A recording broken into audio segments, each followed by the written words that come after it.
తెలంగాణ రాష్ట్ర ముఖ్యమంత్రి రేవంత్ అన్న ఆదిలాబాద్లో భారీ బహిరంగ సభ పెట్టిండు.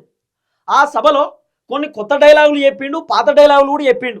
ఇక కొత్త డైలాగులు ఏంటంటే, మా ప్రభుత్వం వచ్చి కేవలం 2 సంవత్సరాలే అవుతుంది, అన్ని పనులు కావాలంటే కావు, కేసీఆర్ మస్తు తప్పు చేసిండు, ఆ అప్పుకు వడ్డీలు కడుతున్నాం, కానీ మేము 6 గ్యారెంటీలు ఇచ్చేసినాం, 420 హామీలు కూడా ఇచ్చేసినాం, మొత్తం ప్రభుత్వం అంతా కూడా అద్భుతంగా పనిచేస్తుంది, రైతులకు రైతు భరోసా ఇచ్చేసినాం, రుణమాఫీ చేసేసినాం, మేము ఆఖరికి ఉద్యోగాలు కూడా ఇచ్చేసినాం, మా ప్రభుత్వం చాలా గొప్పగా పనిచేస్తుంది అని చెప్పి రేవంత్ అన్న మాట్లాడిండు.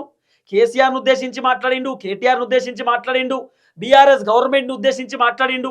మళ్ళీ కేసీఆర్ని అధికారంలోకి రానియా, 2034 దాకా నేనే ముఖ్యమంత్రి ఉంటా, నేనే అధికారంలో ఉంటా అని చెప్పి రేవంత్ అన్న డైలాగులు కొట్టిండు. గడీల పాలనని రానియా, గడీల పాలన బద్దలు కొట్టా, ఇక నేను చాలా అద్భుతమైనటువంటి పరిపాలన అందిస్తున్నా అని చెప్పి రేవంత్ అన్న తనను తాను తన ప్రభుత్వాన్ని పొగుడుకునేటటువంటి కార్యక్రమం చేసిండు.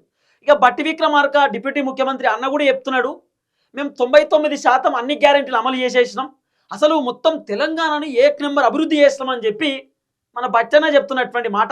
బచ్చన్నేమో మొత్తం అభివృద్ధి చేసేసినాం సూపర్ అని చెప్పి అంటున్నాడు. మన రేవంత్ అన్న ఏం చెప్తుండు తెలుసా, పెళ్ళైనటువంటి 3 నెలలకే పిల్లలు పుడతారా?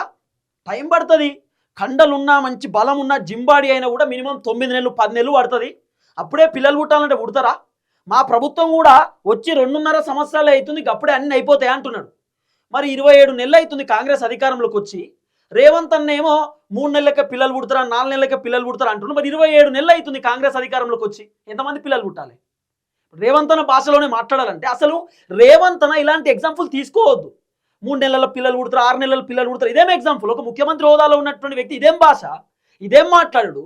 ఎగ్జాంపుల్ తీసుకోవాలంటే మస్తుగా ఉన్నాయి. ఇప్పుడు మనం ఏమంటారు, విత్తనం వేసుడుతో మొలక అప్పుడే వస్తుందా? రాదు కదా, టైం పడుతుంది. ఇట్లా ఈ భాష మాట్లాడితే ఏమో పిల్లవుడితో 3 నెలల పిల్లలు పుడతారా, 6 నెలల పిల్లలు పుడతారా, ఇదేం భాష, ఇదేం ఎగ్జాంపుల్? ఒక ముఖ్యమంత్రి హోదాలో ఉన్న వ్యక్తి ఇదేం చెప్పుడు? ఇంత పచ్చిగా చెప్తారు ఎవరైనా? కానీ మన రేవంత్ అన్నతో ఏదన్నా అవుతుంది. రేవంత్ అన్న ఏం చేస్తారంటే, కేసీఆర్ లెక్క నేను కూడా సామెతలు వేస్తే, కేసీఆర్ లెక్క నేను కూడా మాట్లాడితే, కేసీఆర్ లెక్క నన్ను కూడా చూస్తారు, కేసీఆర్ స్థాయి లెక్క చూస్తారేమో అనుకుంటాడు. కానీ రేవంత్ అన్న ఆయన భాష, ఆయన కథ అంతా డిఫరెన్సియేషన్ ఉంటుంది.